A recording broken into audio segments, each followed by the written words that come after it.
নান্দনিক সৃষ্টি এই কৈলাস ভূমি আমারই নিবাসস্থলী।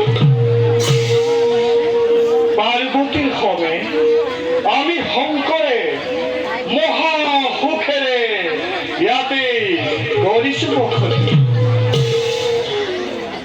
ভক্ত বৎসল শংকৰ আমি ভক্তগণৰ আকুল আহ্বানত নামি আহি কৈলাসৰ পৰা পূৰণ কৰো ভক্তগণৰ সৎ বাঞ্ছামনৰ।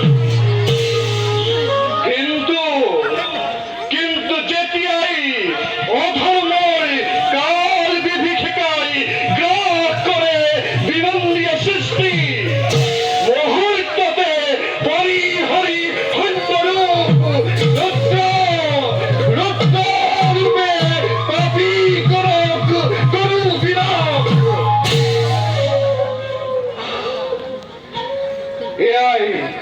কর্ম আমার ধর্ম আমার। বারো যাও পরবর্তী কর্মত হও অগ্রসর।